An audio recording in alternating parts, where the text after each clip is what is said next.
back and get ready to have the most fun you ever had with an electronic device. Look at the little Tula. She's talking to the producer. All right, everybody, welcome out to the Get On With It Sports Show. It is Wednesday, June 29th, 2022. Jersey Johnny coming at you. With me, as always, is none other than Mr. RadioPete and Mr. Harry Lug Nutz. Say hello, gentlemen. Hello, gentlemen. Hi, guys. How the hell are you two is gentlemen? everybody? Hey, doing? how you doing?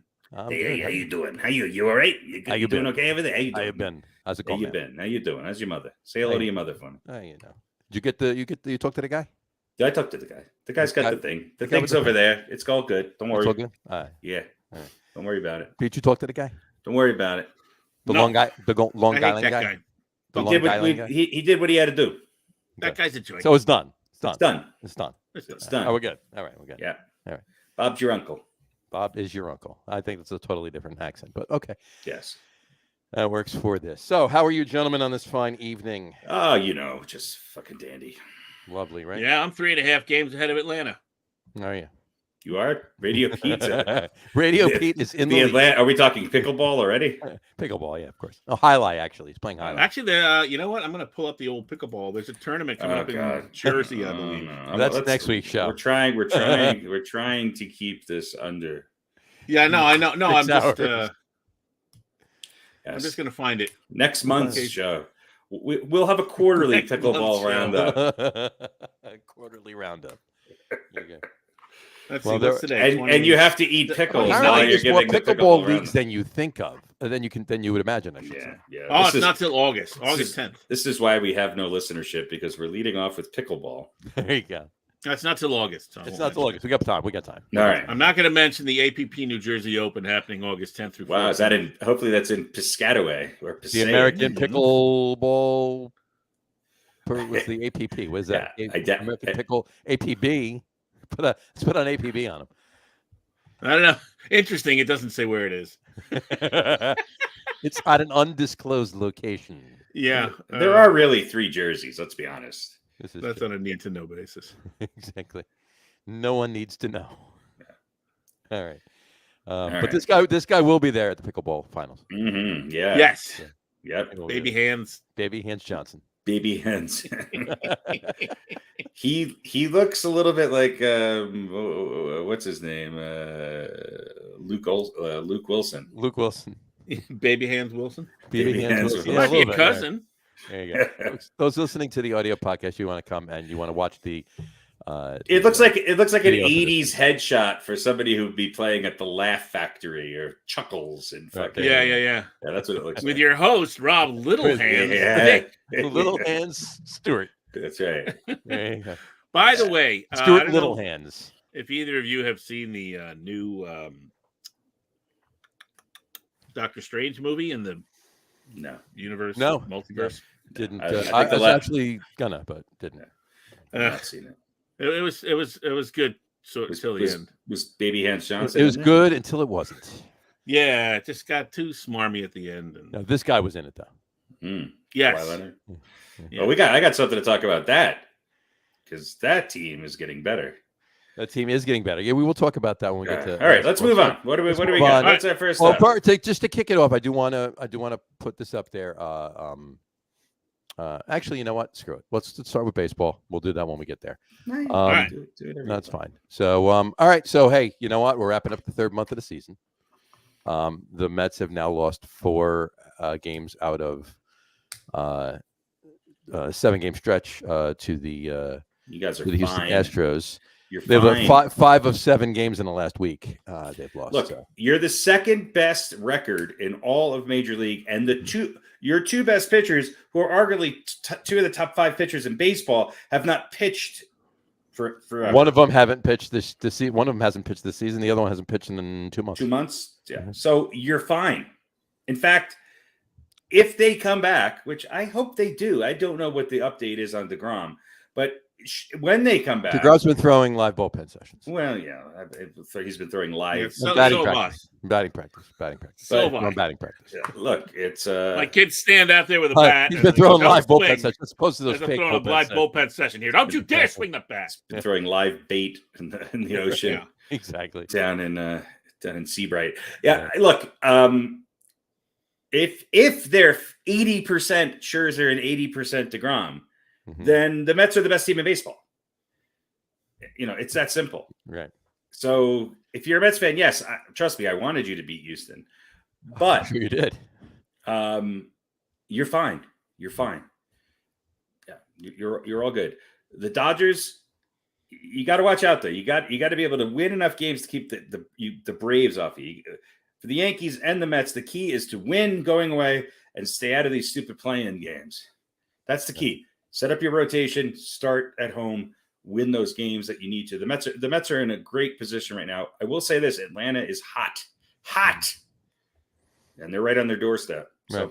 So Philly was pretty hot for a while there too, right? Wasn't it two teams that had 9 or 10 game winning streaks in the same division, and that hasn't happened since 1972. That's the big question: is Philly's season over?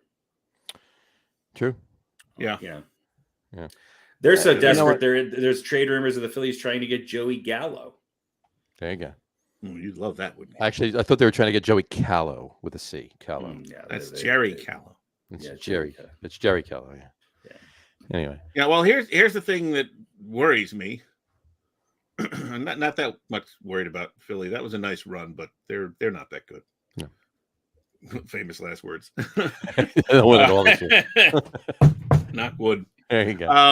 Well, the Braves are going to go out and buy a whole new team. Well, that's what I was just about to say. I'm more worried about the Braves being close and then getting better, making the moves to get better like they did last year. But understand this. Understand this. The only Cohen is going to be right there with that too. And the only players out there we should get better when we have both of our aces and then not. It's not like it's the Wilpons. The only other team that made a phone call to Kyrie Irving was the Atlanta Braves. So this is true. Yes, and they almost went too. They didn't give him an opt out after every week. Are we talking baseball with a basketball background? What are we doing here? Oh, you know what? That was supposed to be changed.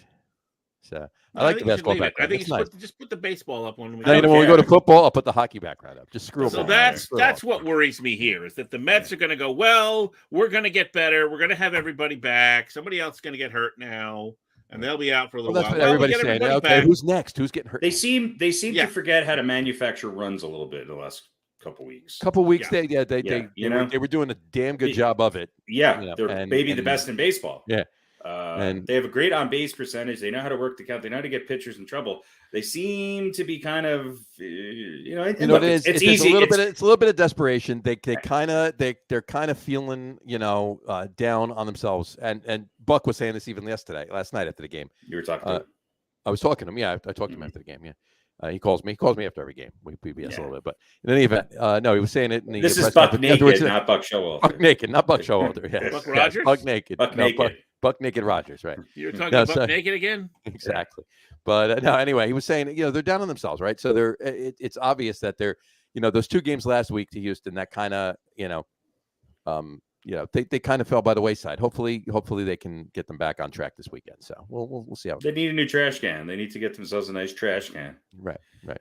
Just kick it, make it dented. Yeah, I mean baseball. It is what it is. Look, I don't think there's really any other movement. The Brewers seem to be back doing what they need to do. The Dodgers are hot. The Braves are hot. The Red Sox are hot. The Red Sox are, yes. But look, the Yankees seem to be able to win games they're supposed to win, which is a big difference than last year. Right. I worry about the Yankees' reliance on the long ball. In these last 2 games, they seem to be manufacturing runs a little bit more without having to rely completely on the home run. Right. Look, the players that are really important for the Yankees, other than the obvious ones, are the guys who have really high on-base percentages. Aaron Hicks and DJ LeMahieu are having down years batting-wise, even though I think LeMahieu's 2nd or 3rd on the team in hitting. But his on-base percentage is right there with Aaron Judge.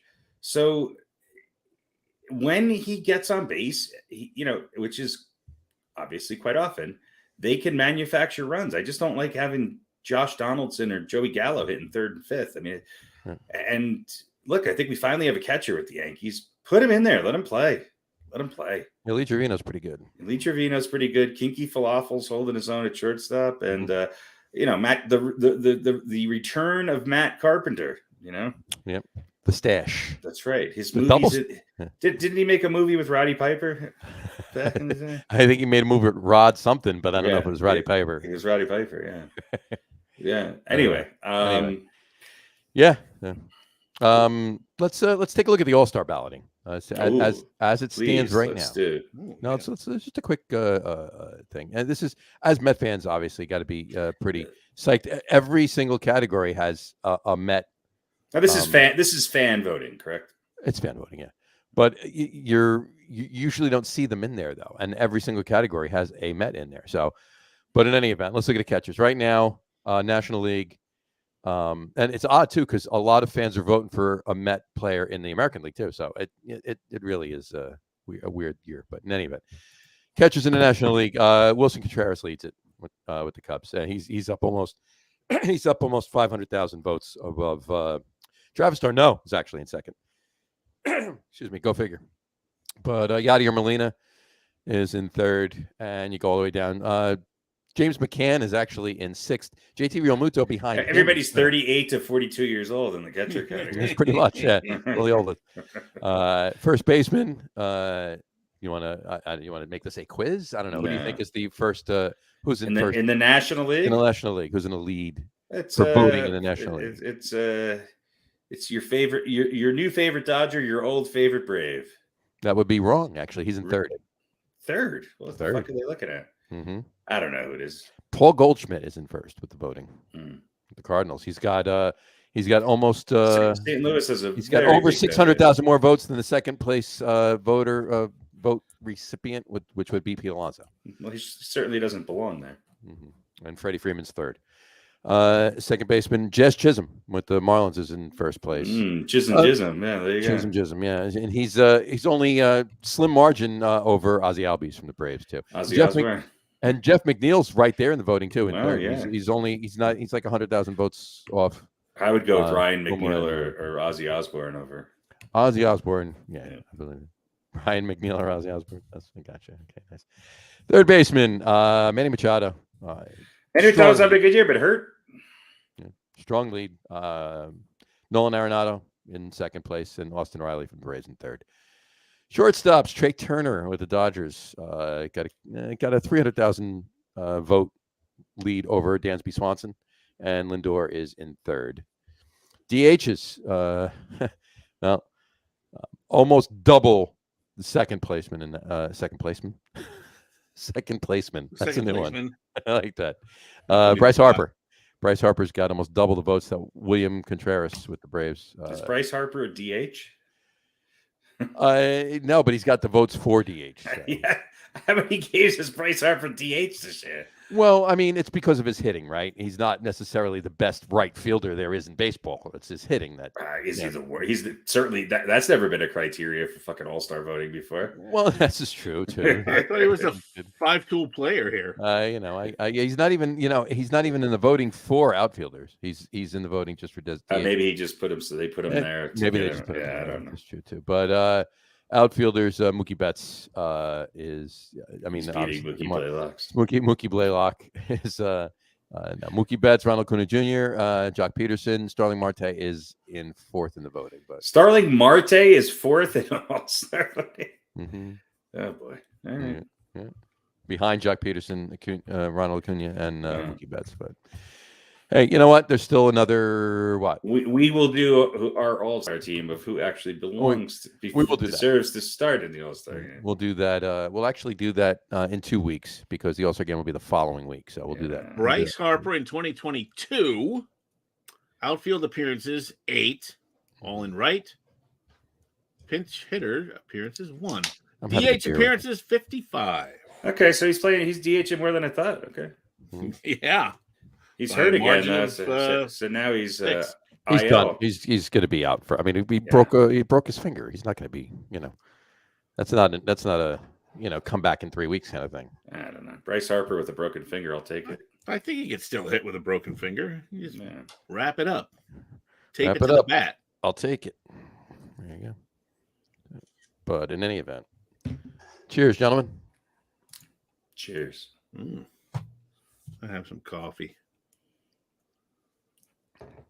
Oh, needed that. It was a long day. Having a floatable Kolsch from River Horse. Hippopotamus? Well, it's not an actual. That's the name of the beer. Doesn't sound good. It's the name of the beer. I guess you put it in, put it in a pool and it'll float. But no, it's a Kolsch. That's the type of beer. What is a Kolsch?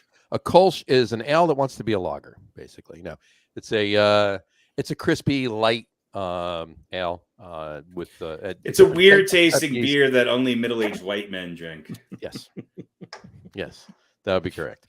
This one is actually dry hopped with Nelson Sauvin hops from. This is the age of beer where like new grungy music was in the 90s. When every make no mistake, Kolsch has been around for a while. No, they just wanted to sign the next new band because now everybody wants the next IPA. Yeah, fans were good for 2 albums and then they got tired of whoever they were done. Whoever was hot. They're like, nope, they sold out. I don't like them anymore. That sounds like an old man. Well, you know what? I had this. I'll throw this up now. This is a good segue for this. I'll throw this up. This actually popped up on the internet today. I'm still debating whether or not this is a joke or true because I'm really not sure. But here we go. Texas brewery prepares to launch hot dog water flavored seltzer. Move over, pickle juice. This stuff is going to have a real wang to it. Yeah, that's probably true. So, true or false? You will soon be able to drink a new seltzer with a unique flavor. I have a question for you. Where was Jeff McNeil in the All-Star voting? Jeff McNeil's in third for third in the voting for second baseman, and he's got 945,000 plus votes, and Jez Chisholm has 1,066,000. So he's only about 100,000 votes behind. Okay. So this time, I mean, he can move up, so he can move down too, but who knows? But he's going to have to. It's 9. He's 945 plus. Ozzy Albies is 984 plus, and Jess Chisholm is 1,066,000. Fourth place is Gavin Lux from the Dodgers, and he's only got 427,000 votes. So he's a half a million behind, over half a million behind Jeff McNeil. So it's those 3 guys. So a lot of these guys are going to be going too. It's not like just the top. I told you that goes, Starling Marte pickup was going to be a steal. Oh yeah, and I agree with you though. I believe you predicted that's like a 4th in the All-Star voting pickup. I think you said. Well, the outfielders, and here's the thing too. Well, he's like in the top 20 in hitting. I know he's only hitting like 279 or 280 or something like that, but he's like in the top 20 in batting average. Right. No, he is. And you look at it this way: Mookie Betts is in first right now with the voting. He's got 2.2 million, almost 2.3 million. Ron Acuna Jr. has almost 2.2 million. Jock Peterson just in the National League. Just in the National League. Yeah. Jock Peterson has over 1 million votes. Starling Marte's in 4th place. He's only got 765,000 votes. So, not a lot of love for the Mets, but yet a lot of love for the Mets, more than they have in the past. So, for what they're doing this year, they should have more votes than they are getting. So that's my take on it. You could disagree if you want. I'll tell you what, man. There's a lot of talent at first base. C.J. Cron for the Rockies should make the All-Star team too. He is in 8th place right now in the voting. I know, but I mean, look, you got Goldschmidt, Bell, Freddie Freeman, and C.J. Cron, top 10 hitters or top 11 hitters in the National League right now. I mean, first place to 10th place right now in the voting is Goldschmidt, Alonso, Freeman, Matt Olson from the Braves, Eric Hosmer, Rowdy Tellez, Joey Votto, C.J. Cron, Jesus Aguilar, and Brandon Bell. Yeah, well, so those are the. We'll see what happens. Seems about right. So let's go to the American League here. Let's take a look at the American League. Think Mark Hanna's got a chance of making the All-Star team? Mark Hanna is in 7th place in the voting. He's behind. But doesn't the players or the coaches pick the round? They do. Do I think he might go? Yeah, I do. I think he'll be there. I'd like to see Charlie Soto and Adam Duvall are between. Who would have thought Charlie Blackmon and Bryce Harper would be potentially playing in the All-Star game as DHs. Right. Yeah, there you go. Who'd have thunk it? I guess they did. I guess they did. J.D. Davis is actually in 5th in the voting for designated hitters. But all right, so let's take a look at the American League catchers. Alejandro Kirk is in first place by a huge margin. Well, he's hitting 325. I mean, geez, he's great. Almost 1.9 million votes. Second place is only just shy of 700,000 votes. And who would be in second place, you think? Gary Sanchez. No, Gary Sanchez is getting votes though. He's in second. Of course he is. Yeah, of course he is. Now Lee Trevino actually. Yeah. Jose Trevino has just shy of 700,000. He's in second place. Jose Trevino is really in second place. Second place in the American League voting for catchers. Wow. Yeah. And he's got over 1 million votes behind Alejandro Kirk. So yeah, he doesn't. That means he's going to wind up there. You know, he'll wind up going. I mean, there's going to be a lot of Mets and Yankees at the All-Star. Yeah, but is he the second best catcher in the American League? Probably not. Yeah, he's close though. He's playing pretty damn good right now. So, and he's still 300,000 votes ahead of third place, which is Salvador Perez. Yeah, true. So, and Martin Maldonado from the Astros is in fourth place. Yeah, he's always good. Rounding up the top 6, Christian Vasquez, and then Gary Sanchez, your fave. All right, first placeman. First placeman. We got to do something with that. First placeman award. The first baseman. Who do you think's in first? Come on, you got to know that one. You got to guess easily who would be. Well, I hope it's not Rizzo. No, it's not Rizzo. No, he's not even in the. No, he. Jose Abreu? No. Vlad. Yeah. Vlad Guerrero Jr. He's got almost 1.7 million votes. Ty France has 880,000, and so he's almost 1 million behind. And Anthony Rizzo's behind him in third place. Look at Luis Arias in Minnesota hitting 344. Mm-hmm. 83 hits already and 42 runs. He's in fourth place, and Yuli Gurriel is Yuli Gurriel. It's a hard word to say. Yuli Gurriel is in fifth. Yeah. So there you go. Second baseman. Yuli Gurriel. Yuli Gurriel. Second baseman. Your buddy that just beat up on the Mets in 4 games, Mr. Altuve. He's got almost 1.2 million votes.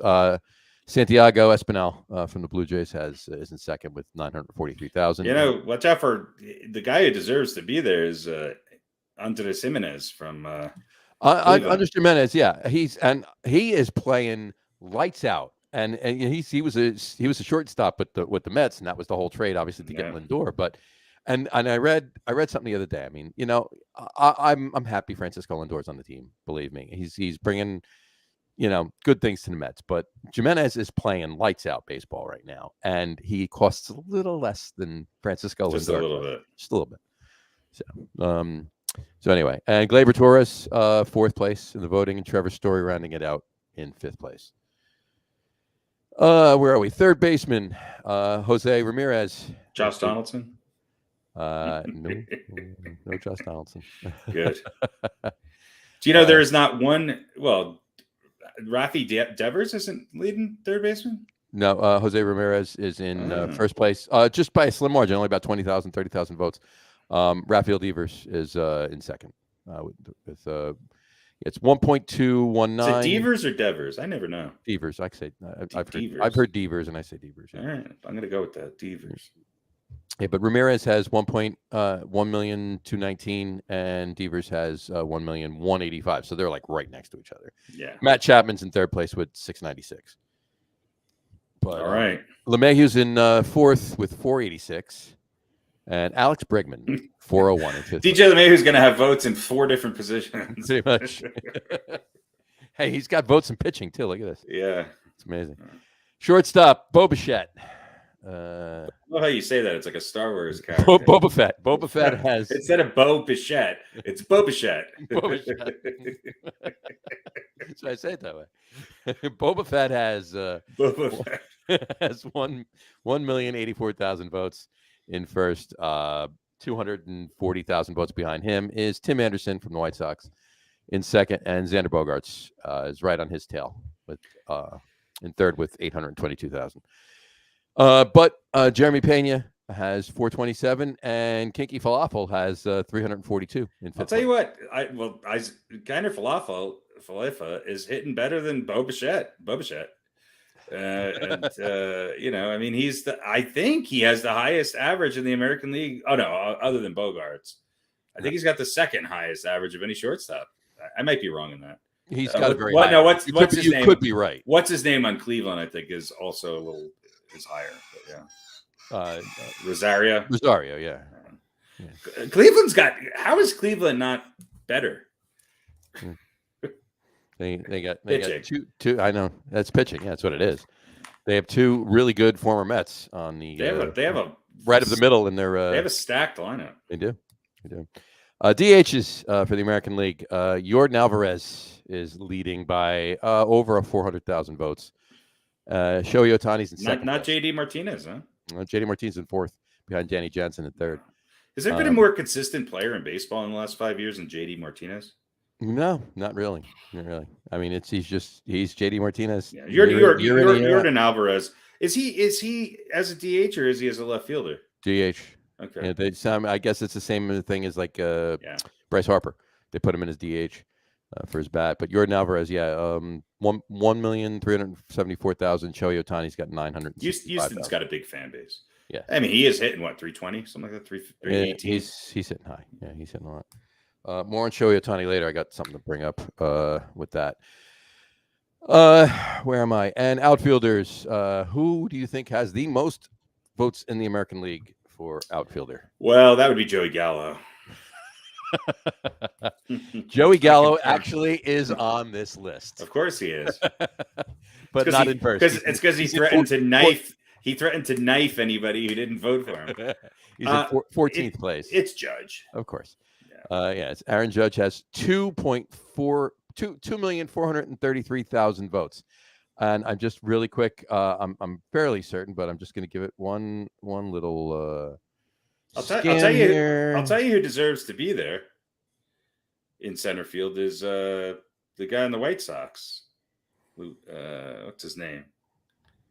I'll find it here. On the White Sox? Yeah, who's the center fielder for the White Sox? Robert. Yeah. Anyway, he's he was having a good year up until a week ago. Hopefully, he was hitting right around. Yeah, he's not even on the list at top 20 outfielder votes.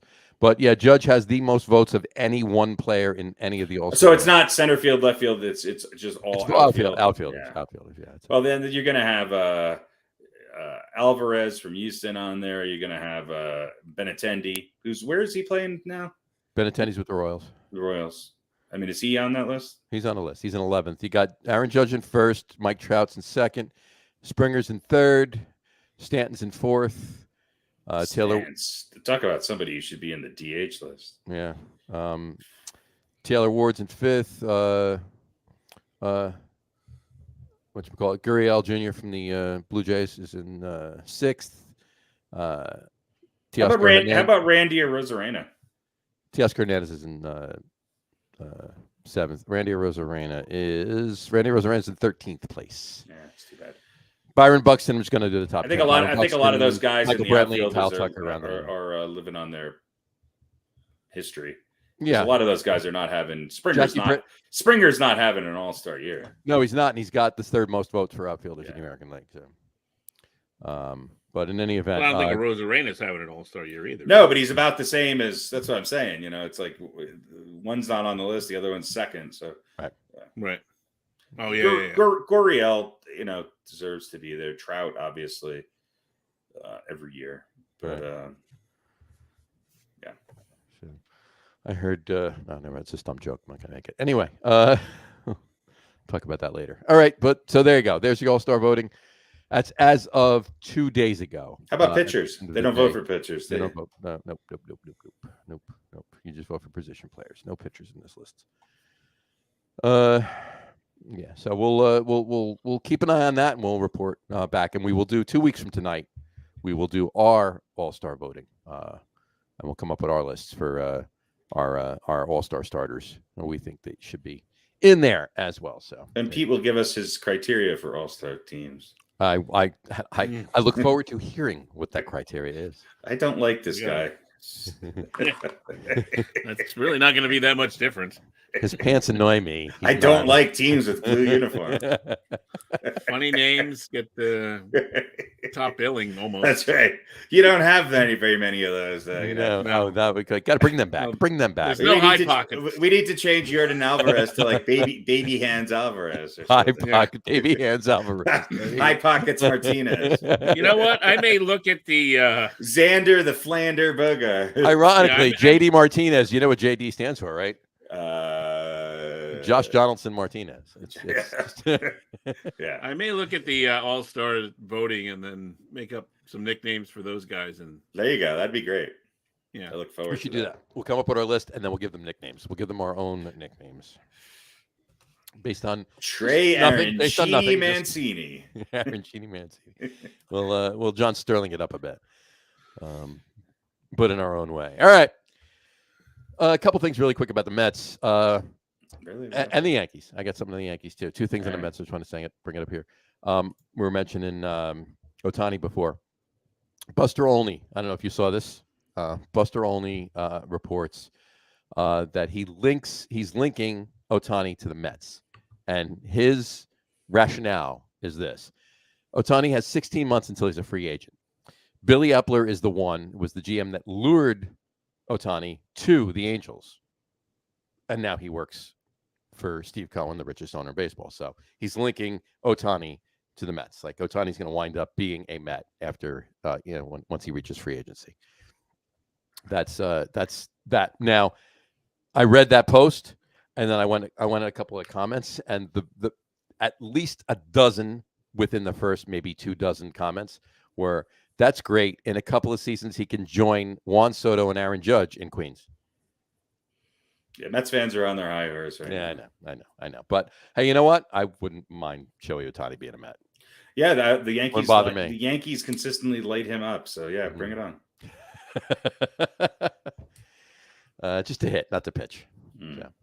But in any event, speaking all right. of Shohei Ohtani, if I might mention one thing about Shohei, mention away. Go for it. I know you love Shohei Ohtani. Well, I keep saying he's just doing stuff that no one else in the league is doing. Well, this is a little bit of a stretch.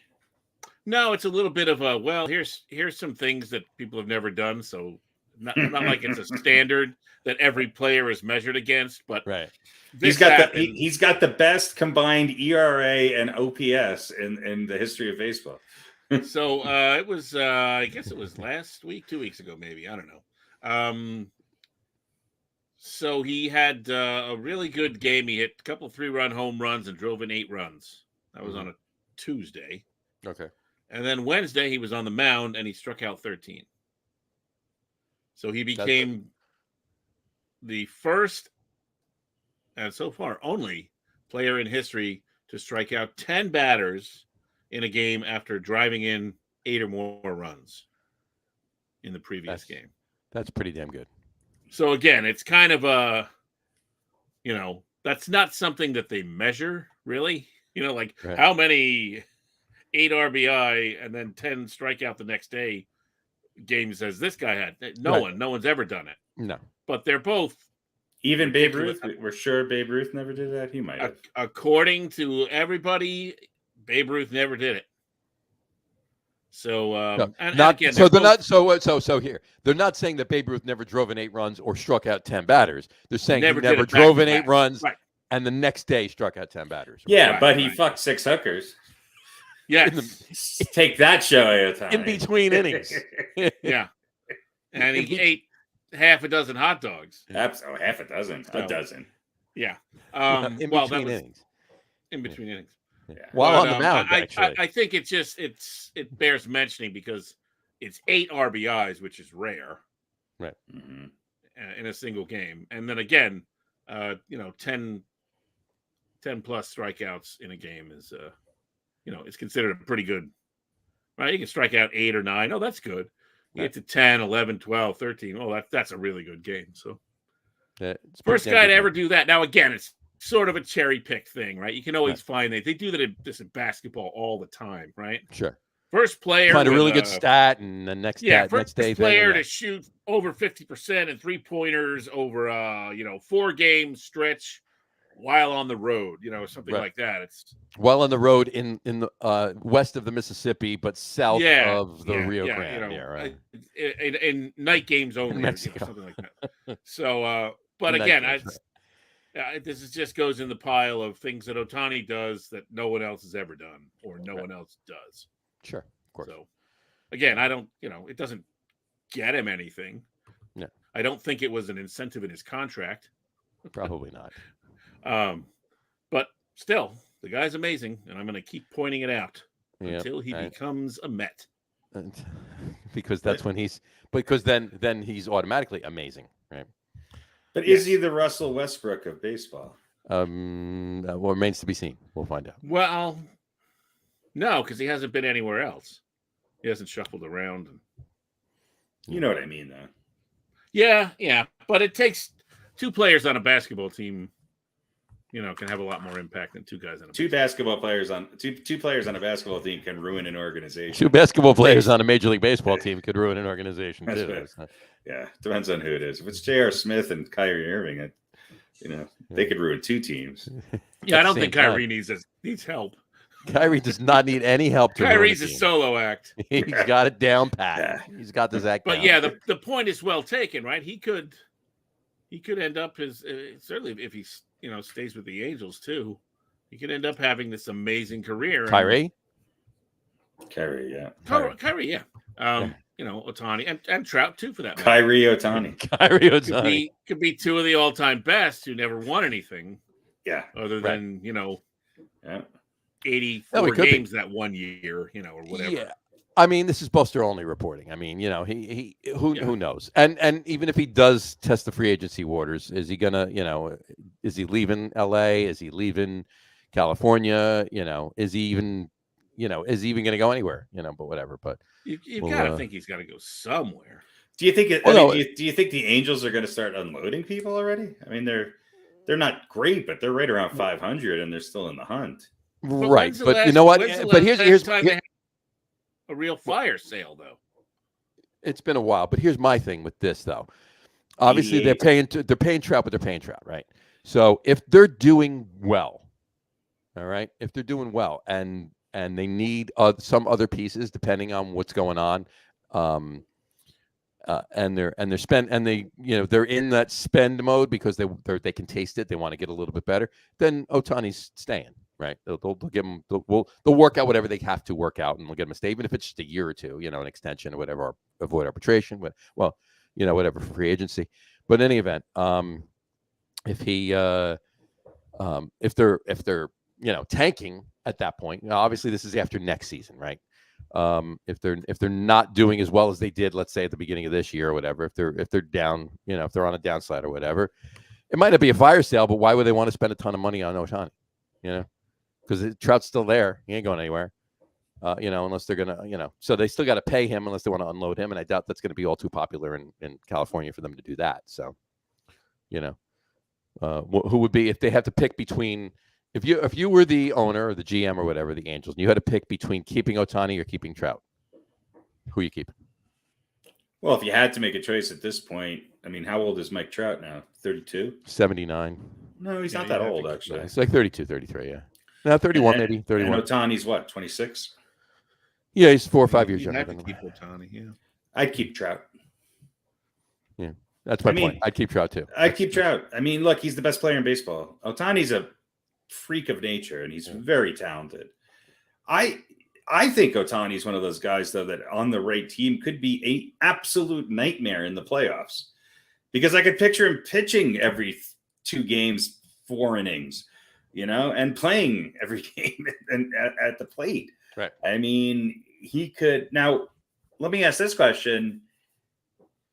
Can you be the pitcher and the DH at the same time? Yes. I don't see why you couldn't. Okay. So that, I mean, you got to ask Rob Manfred that question, because he probably come up with a reason. Robbie, hey, we got a question for you.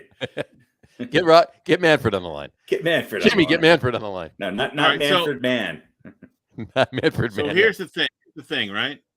So Trout came into the league in 2000 or 2011. Right?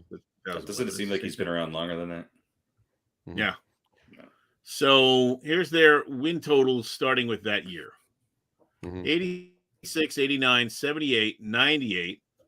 Lost in the division series there. 85, 74, 80, 80, 72, 26 and 34 in 2020, 77 and 85 last year, and 36 and 41 this year. So now they're on pace to have their best season other than the one playoff year. Yeah. So even before Ohtani got here, they didn't do a very good job of building around Mike Trout. Not so much, no. They were, under 500 every single year. Except for the playoff year. Well, no, they had 86 wins in 2011 and 89 in 2012, but didn't go to the playoffs either of those 2 years. And probably, let's see, Trout played in 40 games 2011 and 140 in 2012. So his first legitimate year was 2012. 2012, yeah. So and that's about the last time, other than 2014. Oh no, they had 85 wins in 2015. So, but they're not going anywhere. They were hovering around mediocrity every time they were decent, and then below that from that point on. So they didn't do anything building around it before Ohtani came around, right? And of course, everybody said, "Well, you're paying one guy so much money." Well, now you're paying two guys so much money. But they have improved. They're right in the middle of the pack, a little better than the middle of the pack in team earn run average. They just seem like they can't string together quality wins. And I thought they were going to be a lot better this year. I thought that they were going to be, giving a real strong run for the money in that division, especially in that division. Right. So see, that's the thing, though. Obviously, Houston has been good for the past. Houston's great. Yeah. Right. But who else in that division has been good over the past 5-6 years? True. They get Oakland, to beat it. Oakland does. Seattle was good last year. Houston has been good up until this year. Oakland is always a hard. Oakland is always around there, right? And over 500, and they put. And Texas has improved. Right. This year they've improved, but so in other words, it wasn't like it was Houston and another pretty good team, and then another team. Your point is well taken. They're not playing in a super hard division. They should be able. Exactly. They should be a team that's well above 500. Right. Yeah. You're absolutely right. To my point before, we had a comment in here from Dave Scardino, says Trout is beloved out there. Can't see him going anywhere. That's kind of where I was going with this. Yeah. I mean, as much as obviously everybody's loving Shohei Ohtani right now. Well, as much as still, he's beloved by all 6 Angels fans. Right. I think it's 8. I mean, that's the problem is that, there's not very many Angels fans in Southern California. Right. It's Dodgers. Dodgers. I would say that, the Angels are probably fighting it out with the A's for the, well, that's different. 4th and 5th spot. That's Northern California. Yeah. But still, I mean, just in California in general. Well, they're in that area. They're definitely fighting it out with the Padres. Right. I mean, let's take it. What's our the Giants and Dodgers? Giants and Dodgers are they? Yeah. Right. Exactly. But no, what is the ranking of all the? Forget about which league they're in. All the California teams. Dodgers most beloved, right? Oh yeah. Question. San Francisco, probably pretty close. I would say distant second. I wouldn't say too far of a distant second, but a distant second. Only because Southern California covers way more territory in some ways, sports-wise. Yeah, there's not a whole especially with lot the of Inland Empire. People in Santa Cruz don't even care about baseball. I mean, Sacramento, they don't even know that there is a Major League Baseball, and they're rooting for the Mariners. So all right, so San Francisco's second, and there's a lot of the difference is that the Dodgers fans carry across the country. They're kind of I'm talking about just in California. I'm just saying though. California, yeah. But yes, they have a much larger national. Dodgers are number 1, and it's got Giants are number 3. Giants are number 2. I'm going to say Padres are number 3. I'm going to say Padres. Yeah, Padres, right? Just because of the recent now. Yeah.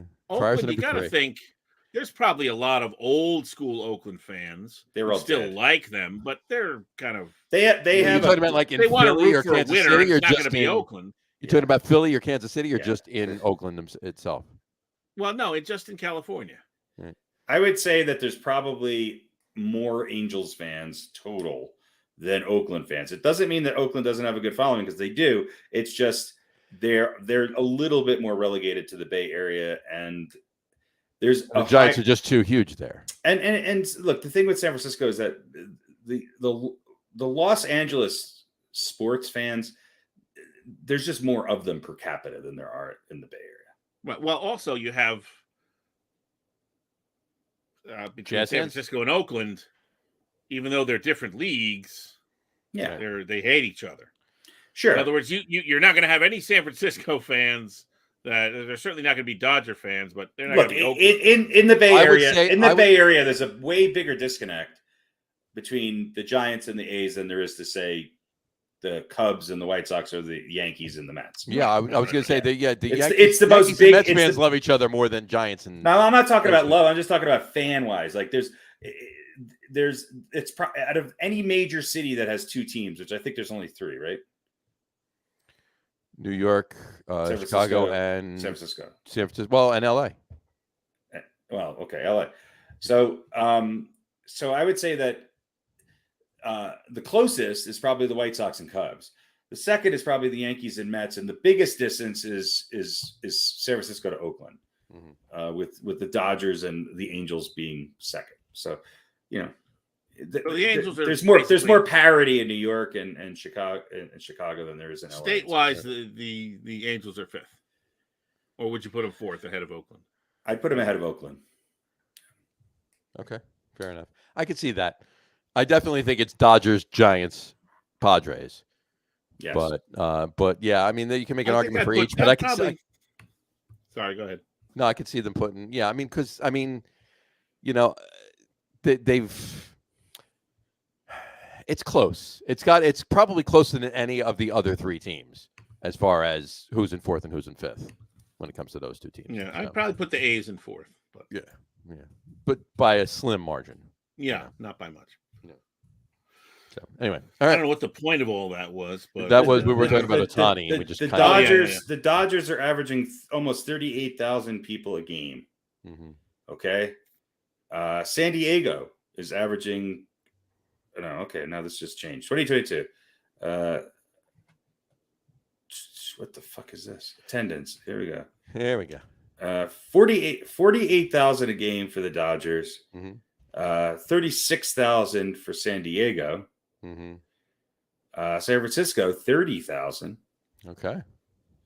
So when it comes to going to a game, Padres are Dodgers, Padres, Giants. Padres. Where do the Angels and A's factor into that? I'm trying to find all this. They're not. the even, Angels are 11th at 31. The Angels are 31,000. 31,000. And But more Oakland than the is dead Giants. last. yeah, 8,300 a game. 8,000. So Oakland's definitely last. All right. So you're saying the Angels have better attendance per game on average than the Giants do? They do. So But again, I think part of that Again, is it has to the do with the fact. geography. It has to do with the fact that even with the 49ers, it's just there's more of a hardcore presence in sports in the LA area than there is in the Bay Area. It's just it's a reality. So and you're seeing it even in San Diego. I mean, yeah. So Dodgers, Padres, Angels. I still think total fan wise, the Giants are second. We were right. Yeah, with that. Yeah. But Oakland's definitely last. Especially if you go the entire country and not, actually, especially if you no. go the entire country and not just California, because Right. Dodgers and Well, according Giants to this, obviously have fans across the country. So Dodgers have 1.5. San Diego's 1.3. Angels are 1.3. San Francisco's 1.1 1.11 million runs per game. fans. million total. fans How do they? No, measure but they're that? only they're only sales. they're a couple 100,000 behind the Angels. Does that have to do with people going to games? That is the total attendance. Yeah, attendance. Still attendance. I just told the attendance is going to be Dodgers, Padres, Angels, Yep. Giants, then A's last, and I just yeah. explained why people don't go consistently to the games at San Francisco, In San but they Francisco watch and them at Oakland. home, and there's more total fan wise. The Giants are a bigger, Not fan attendance, Not just fan attendance. Like, Yes. Right. Gotcha. But I also think because of the geography, right? Because you have San Francisco on one side of the bridge, you have Oakland on the other side of the bridge. Mhm. So they're very close together, but Right. those fans don't mix unless they're playing each other. Right. No one who is a Giants fan will ever go to see Oakland. That's not true. No, I think if they're a real Giants fan, even though they're in different leagues, those teams hate each other because of their proximity. Well, and one's I downtown. don't think that's true of the It's Angels and the Dodgers. Totally as different much. experience. Totally different experience. Yeah, and for the Angels and the Dodgers, they're all not easy places to get to, but LA is actually kind of a fun. The Dodger Stadium's in a cool part of town. It's not horrible to get to, although any place in LA is hard to get to. It's just they show up more for their teams than the Bay Area people. No, definitely, and I agree with that. I do. Yeah. But in other words, I don't think that. But the Giants, I don't think the Giants still have more of a fan base, especially because of some of the old school New Yorkers that are still following them. Yeah, of course. But I don't think the Angels. There's still a lot. Dodgers, There's still, ironically, there's still a lot of Dodgers and Giants fans still in the New York area. Right. What were you going to say, Pete? Yeah. But the Angels and the Dodgers are not the same kind of rivalry as No. Oakland. Rivalry wise, it's not. It's not right. even. Because There. I'm saying proximity. Right. The Angels are the redheaded. You also have to. You also have to realize that Oakland's been around. Literally. Yeah, and the Angels are, to me, still kind of a new team, much like the Mets are still kind of a new team. The Dodgers and Giants. They've only been around 60 years. They're still. Well, you know what I mean, though. I mean, that's one generation. I know. No, You go back one generation, and they remember a time before the Mets were in New York. So I mean, it's true. Yeah. Our parents will remember. There's a legacy thing there with the Dodgers. Photogram. There's a legacy thing there with the Dodgers. Yeah. I mean, it's one generation, but there's a couple generations. Attendance wise, the after us, Southern too. California tilt does not surprise me because they go to games. Yeah. Okay. All right. Well, now we got that out of the way. I got one other thing on the Mets. Not much to talk about with baseball. I just want to bring it up. Fastest. This happened last week. Fastest to 100 and later last week. Fastest to 125 home runs in Major League Baseball history. Shohei Ohtani. Fastest to 125 home runs. In first place is Ryan Howard. He did it in 405 games. It's going to be Pete Alonso, I'm guessing. Pete Alonso is in second place right now. 435. If he could hit anything other than a home run, that guy would be an MVP candidate. And Aaron Judge in third place. Pete Alonso beat Aaron Judge. Aaron Judge, it took him 447 games. So it took Aaron Judge 12 games more than Pete Alonso. Slacker.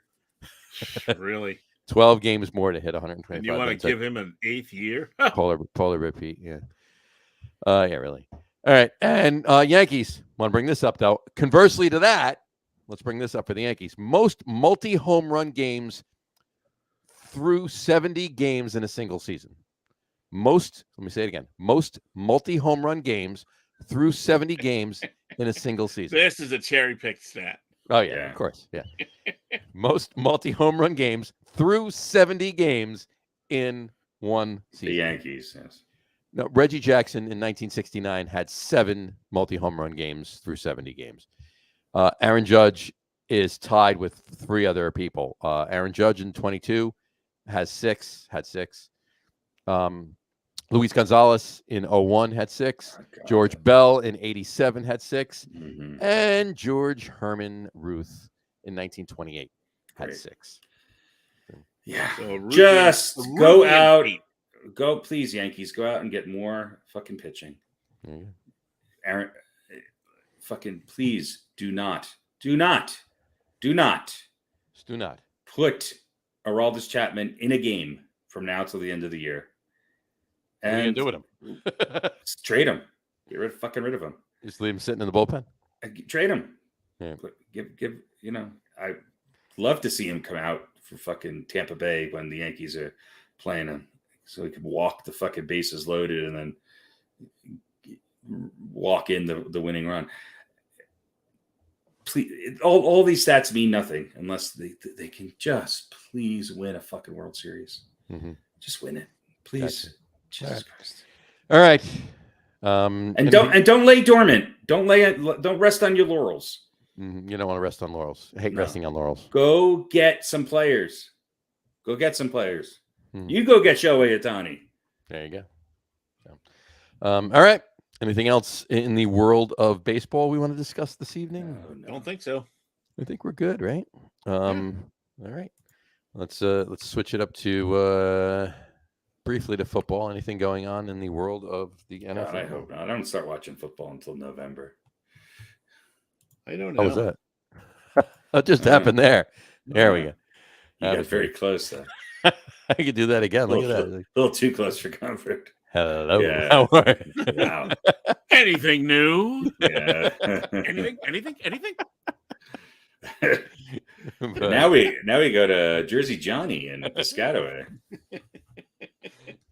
Exactly. I don't think there's much going on.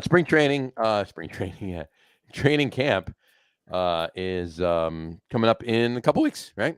Just a couple weeks. So Ooh, I have one question. Well, this will be a prediction. Which wide receiver is going to have the biggest meltdown this year? Dude, I don't need an answer right now, but let's think about it. What was the question?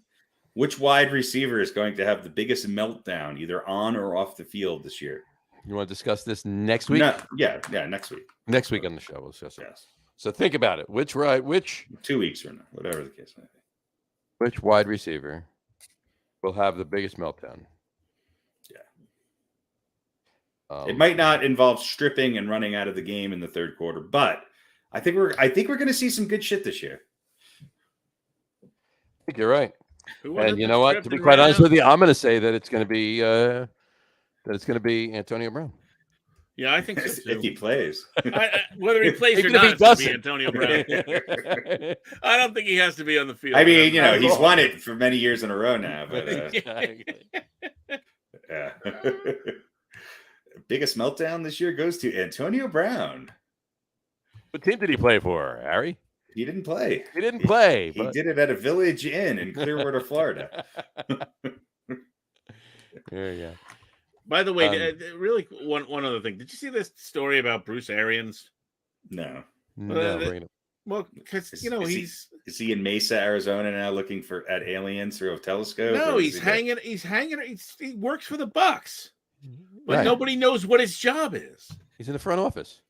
But no one knows what his job is. He's just in the front office. He's the weird old guy who fucking. He's not the coach, so he said he called it. It's a what do you think job. Everybody asks me what I do, and they know they're getting a brutally honest answer, whether it's Joel Glazer, blah, blah, blah, Todd Bowles. It's been fun going to practice, watching and learning some more, watching us change, looking at the new guys, looking forward to getting to camp. But no one knows what his job is. It's kind of like the old guy who used to own the company, but his son took it over, or his daughter took it over. Right, he hangs around. He comes in every Wednesday and Friday, and he gets people to try to help him turn his computer on and check his emails. Exactly. And print something on the printer. Right. Yeah. That's the beauty of my job, Arian said. I get to be in the locker room, get to be around the coaches every day, and still have a big hand in the draft.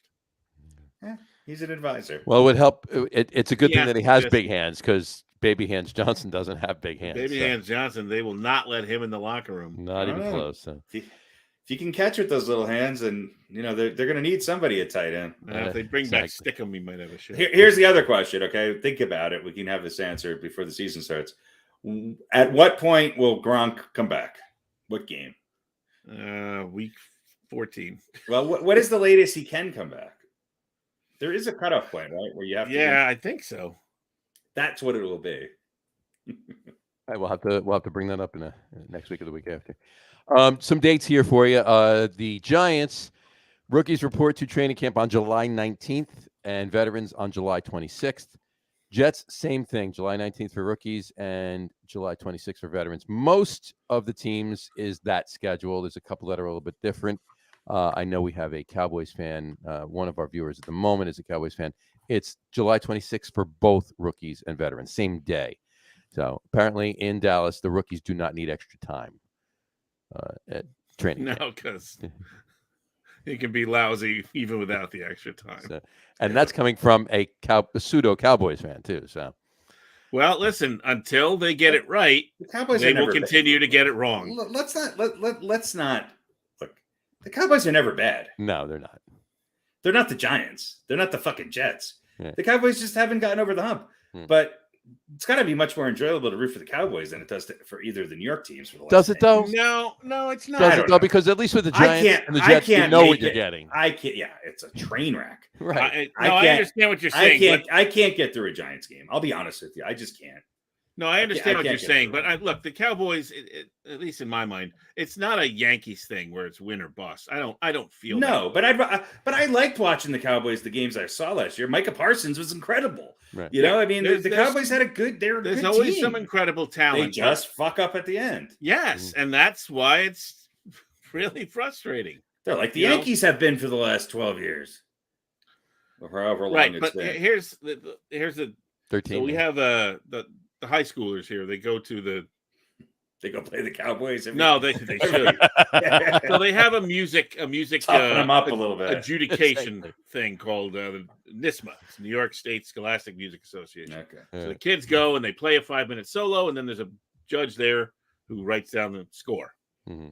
So if you get 100, then you have a chance at being an all-state player, which means you get to go up to Rochester and they have an all-state orchestra and all that stuff. You go up there for like 3 or 4 days with kids from all over the state, and you play a bunch of music. It's really cool. It's a really cool experience. You got to get 100 to be considered. Mm-hmm. So what do you think would be worse? Getting a 99 or getting a 95? I was wondering where this was going. Getting a 99 is worse because you're just missing it. Just missed and it. that's kind of what I said before. At least with the Giants and the Jets, you know you're getting, you're getting a solid 34. You're getting a solid, There's maybe no- 40. Right. Maybe There's no chance. Well, if you get to 40, then all your fans go, Right, exactly. Daniel Jones is the next. But the Cowboys Joe are like, Montana. they're just it's like that commercial, with the dollar bill with the guy with the. And The I know answer I know it's a is- meme with the Super Bowl trophy. And I'm not even answer talking is about I'd that, rather but have like, 99. just almost had it, right? Yeah, exactly. Yeah. It's not that I expect them to win every year, but it's just been too long. They've got to get a little close. They're too good of a team, or But that they have too frustration good of a comes from history. winning. Yeah. And here's a So comment. it's like being a Knicks fan. I mean, if the Knicks were historically always, well, they have been, but I mean, if they were, But historically, throughout time, and not have the years that they had, the good I mean, ones. it's the same thing.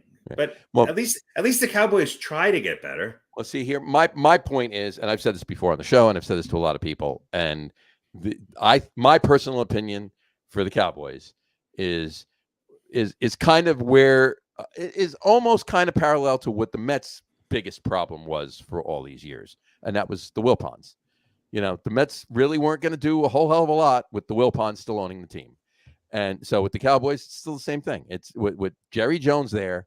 With the Joneses just actually being in charge, it's going to be really difficult. And there's more. There's a comment. Dave Scardino's comment in it saying, as long as the Joneses are in charge, the Super Bowl will be difficult. I agree 100%. I have an honest question for everybody who's deeper into the Cowboys than I obviously am. I understand the frustration with Jerry Jones. However, Jerry Jones is not a Dolan. I mean, Jerry Jones goes out. It's not like he's drafted Daniel Jones. It's not like he's gone out and hasn't been able to sign players. Right. I mean, yes, he wants control in things, and I get that. And he doesn't necessarily have the best decision-making power. That's the problem. But it's not like he doesn't spend the money, and it's also not like guys don't want to go play for the Cowboys. Mm-hmm. So, and look, they weren't dumb enough to pass on Micah Parsons, So yeah, he's certainly not the worst owner in the league. No, that's my point. I think it's more a question of consistency. He's annoying. He's annoying. But they said the same thing about Al Davis. They said the same thing about Al Davis for many years. Well, I think the difference, though, and this again, my opinion only. It's not like I know these guys.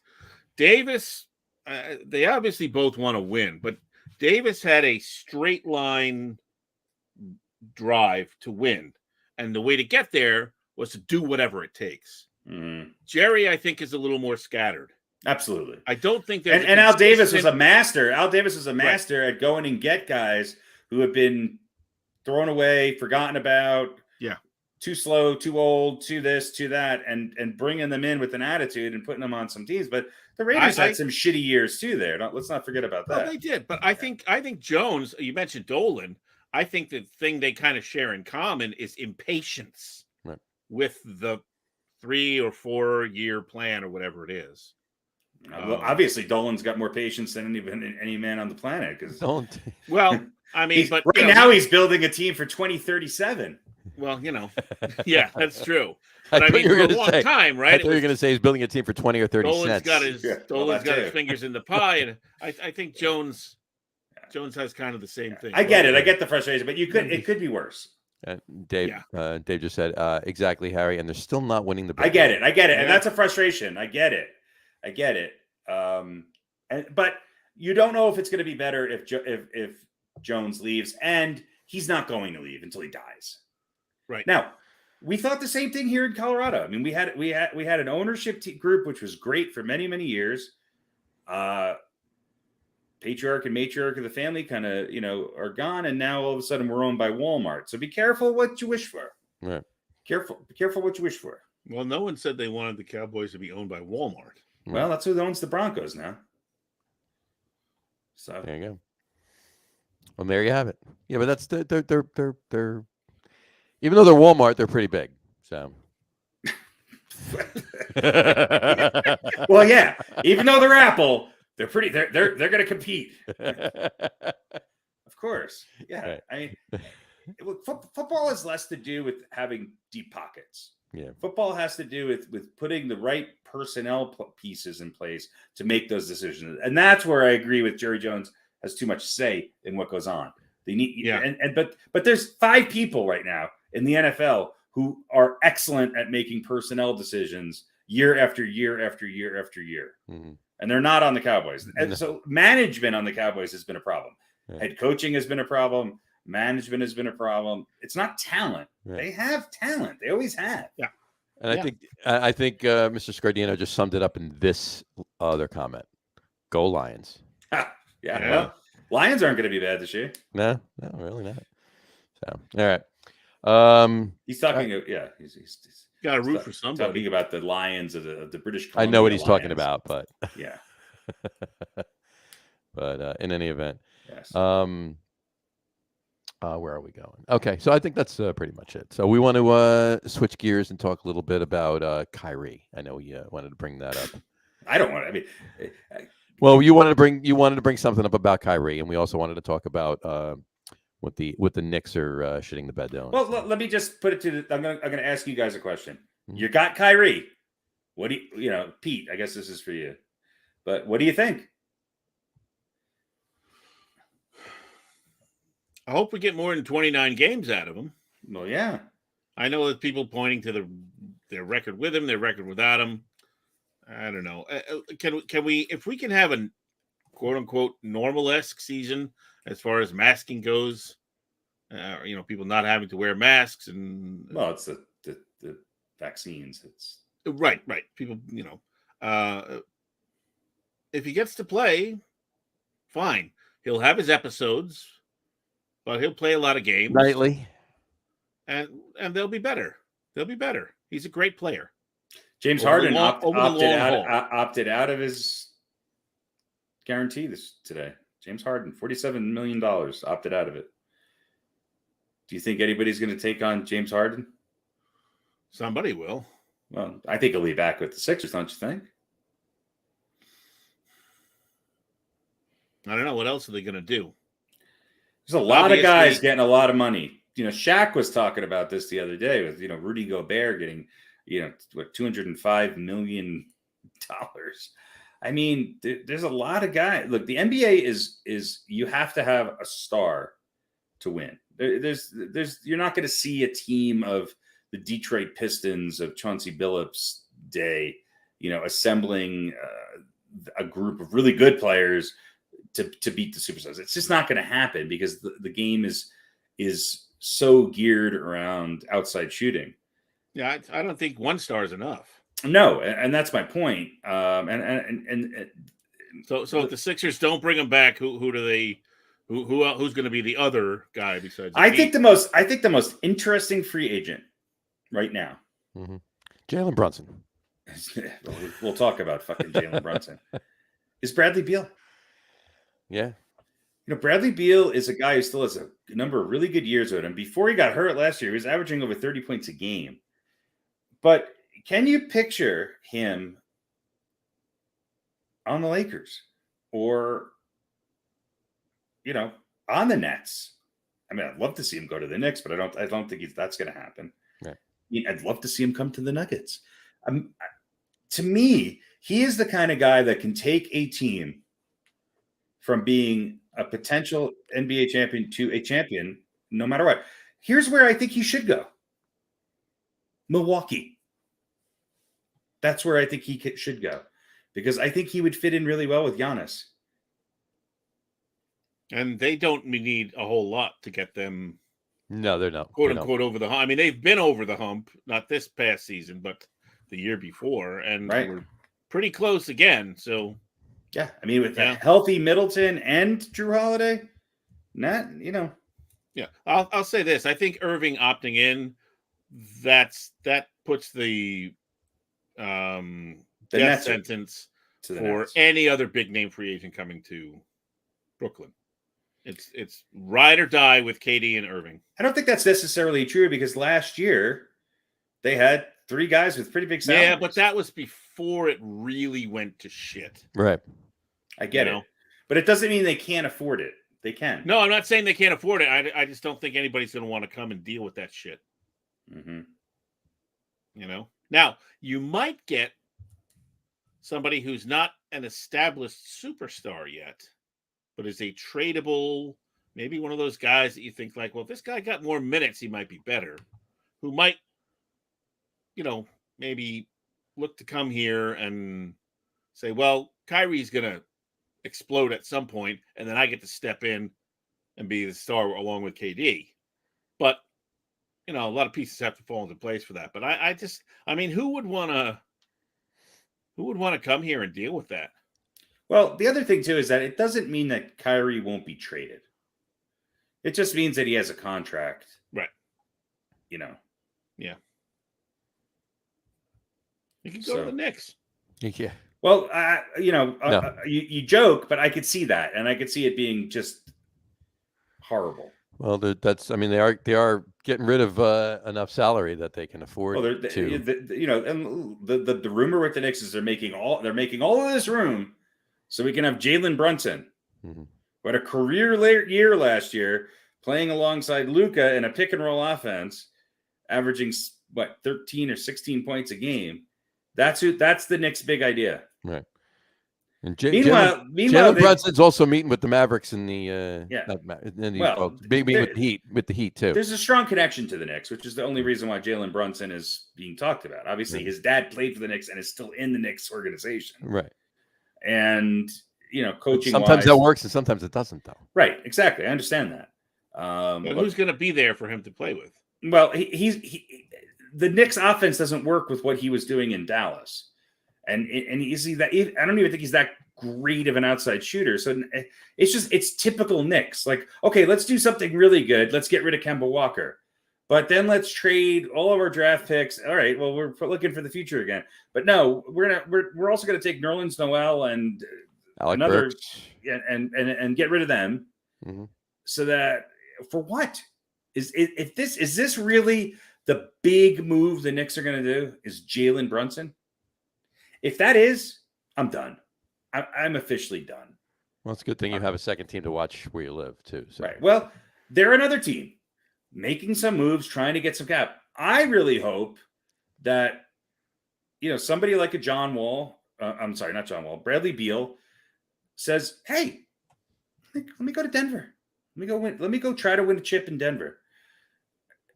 it's so hard for teams like Denver to be able to get those players in, especially when they're competing against these other guys who are trying to lure everybody else in.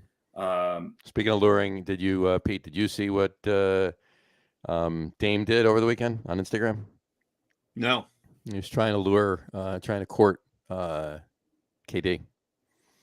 Oh, really? Yeah. Well, let me ask you a question about Damian Lillard. He wants to do it on his own and stay in Portland. Right.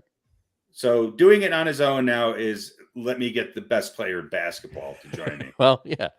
Well, that's how it's done. Kind of helps, doesn't it? I mean, it's just so I don't want to go anywhere else, but maybe I could get him to Portland. Right. You know, I mean, Look, that's the formula, right? Yeah. 80 went to That's always been the LA. formula. It's always been the formula. It's just that the players are dictating it now, and they're not as good.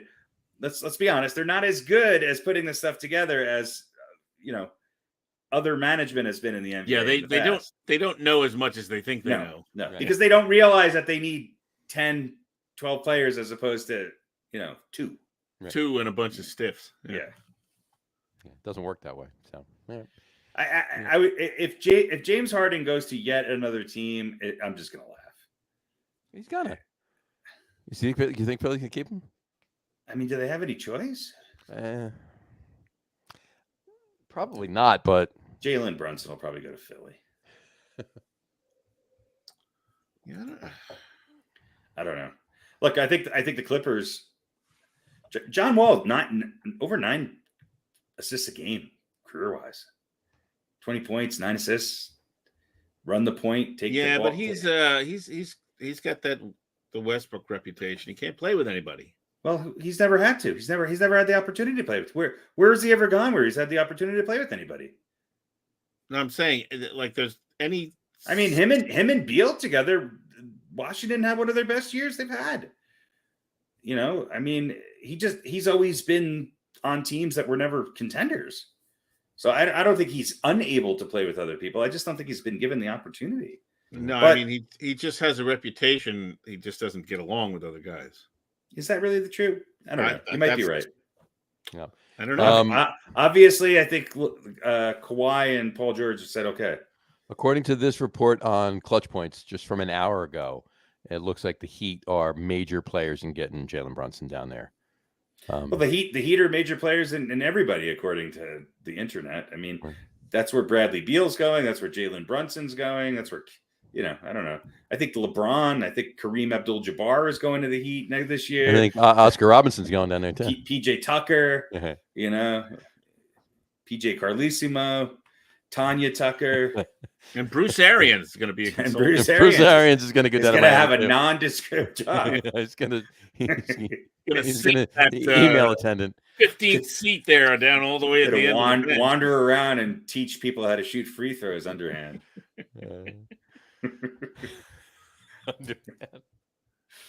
All right. Well, on that note, I mean, look, this is the most interesting part of the NBA season for me because as soon as the game starts, it's like, okay, whatever. Exactly. But the Nuggets, I don't understand. They get rid of Will Barton and Monte Morris for Kentavious Caldwell-Pope and a bench player in Ish Smith. Ish Smith. Shmish. Do you think he has any issues? Yeah, that's what his fans are called, right? Issues. I don't. Unless the Nuggets are trying to open up cap room. God, I just wish. I hate to see. I hate to see Embiid and Jokic just not be able. Right. The pieces around him. Embiid's obviously had the opportunities, had some really big names there, but Jokic is sitting there going, all right, now I don't get to pass it to Monte Morris when I got 6 guys on me, but I get to throw it to Kentavious Caldwell-Pope. Thanks. We're really building a contender around the 2-time MVP. I don't know. I mean, there's a lot of people out here who are down on Will Barton, but Will Barton, say what you will about him, he's been a really good player for this team. I think you're getting a younger Will Barton and Caldwell-Pope. I mean, I don't see with less points per game, less rebounds, and less assists. I don't unless the Nuggets are just trying to open up space for something and they actually have something going on. I don't understand this move, but nowhere near as bad as what the Knicks have done. The Knicks are just the biggest head scratch in the history of professional sports. If you want to feel better about your Dallas Cowboys, just follow the Knicks. There you go. Couple things about Stephen A. Smith. I don't know if you saw. He's been going nuts the last couple of days. He had words back and forth with Kyrie. Did you see that? No. He says, I didn't see what they said. He mocked Smith. He mocked Uncle Drew and told him that you got to show up to work, and call the NBA champion a peon for opting in, which could be referencing that Irving referred to the media as pawns in December 2020. And then after all of that, Kyrie went back at him on Twitter and said, "You're going to have to explain yourself to people in your generation. I'm not around many 50-plus-year-olds that speak and act like you do, so this is new for me. Plus, but I am sure my father and my uncles can meet you on your level better than I can." Yeah, because they're smarter. Look, Kyrie's a great player. He's a fucking cancer. I don't want him on any team. If I'm an owner, I don't want Kyrie anywhere near my organization. He's a fucking cancer. He's a cancer. He's the biggest, one of the biggest assholes in sports. Mm-hmm. He's the most selfish professional player I have ever seen, and that is saying a lot. And I'm not saying Stephen A. Smith is right. the barometer for wisdom. Well, Stephen and A. Smith knowledge. He's a big Knicks fan, right? But he Stephen A. said Smith the other does day, know he's his like, basketball. right, and he said the other day, he said he's done with the Knicks. He's done. Yeah, he's done. Well, I've said that before too, when they fucking strangleholded Charles Oakley out the door. Exactly. All right. Well, listen, good news for the Lakers' future, perhaps. Mm-hmm. Scottie Pippen Jr., I don't know if you saw this. Scottie Pippen Jr. and Sharif O'Neal on the Los Angeles Lakers summer team. Well, there you go. So there we go. That could be the future of the franchise. That could be. Could very well be. Really quick basketball. I want to throw this up there. Obviously, we know the Warriors have won. This graphic is interesting. Warriors have made the NBA Finals every season where Steph Curry, Klay Thompson, and Draymond Green were the primary starters, and they've won 4 out of 6. One where they never. When you mean when they were hurt? When they weren't hurt, yeah, when they were the primary starters for most of the season. Yeah, well, of course. Yeah. Well, there you go. So, thought that was interesting. And look, it's Steph Curry and Draymond and Klay Thompson. Right. Look, there's no big three in Golden State. Mm-hmm. Draymond's great, but he's not a critical part of their championship. He's not. No, but and in fact, they won despite him this year. Right. He draws all the negative attention. Yeah. So no one else has to really experience any. And I'm not saying he's not a good player. I think he is, but I don't even think he's a top 50 player in the NBA right now. Right. Gotcha. All right. Couple of NHL things. Congratulations to your Avs. Our Russians are better than your Russians. Yeah, let's see you win 2 in a row. There you go. That won't happen. No. You never know. This Avs team's young. Well, good for Colorado. This was ABC last week, the other day, for one of the games. I'm going to throw up the graphic. This is the graphic that they posted on TV. Tell me what's wrong with that. Denver Lightning. Yeah. Denver NHL Lightning. final game 4 on ABC. Colorado Avalanche versus the Denver Lightning. Yeah. Well, they didn't have to travel far. It was a Subway series, apparently. Yeah. Denver plays at the high school. I think the Lightning is a women's lacrosse team, but that's okay. Look, we'll throw some skates on them, get them out there. Yeah. Who was the original pro hockey team in Denver? That would be the Colorado Rockies. That's right. Who became the New Jersey Devils. Correct. Yes, in 1982. That's right. They were only here for a few years. I think 76 to 82. So it was short. Yeah, so 74, I think. 74 to 76. I think they were in Kansas City. Okay. Yeah. All right. There you go. All right. Groovy. They were the Colorado Rockies in Kansas City. Colorado Rockies in Kansas That's why they didn't stay City. there long. It didn't take off too well there. Nobody It was just going to didn't the catch games. on. It just didn't. Yeah. They always they were always the road team, even in their own home. Well, look, home ice. we had an NHL championship during a Pride parade. So downtown Denver was fabulous in so many ways. We brought many different cultures together. Yeah, that's and only lit a few things. Must have been a trip. Only lit a few things on fire. Only a few. So just to recap, though, what were our picks? Here we go. I said Tampa in 7. You said Tampa in 7. Only because I wanted the Avalanche to win. Right. Pete said Tampa in 6. I said Colorado in 6. Yeah, there you go. So and how much money did John win? I'm 2 for 2. NBA and NHL correct predictions. Exactly. That would be 0 because I didn't back up. I didn't go on DraftKings or anything and back up. You those gotta picks. start betting, man. I do. Well, you know what's going to happen when I start betting, right? I won't get it right. Well, what's going to happen? So that's it. Your window's closed. That's it. It's all good. It's the month of June. That's it. Look, I'll say this: the NHL playoffs this year were way more entertaining than the NBA playoffs.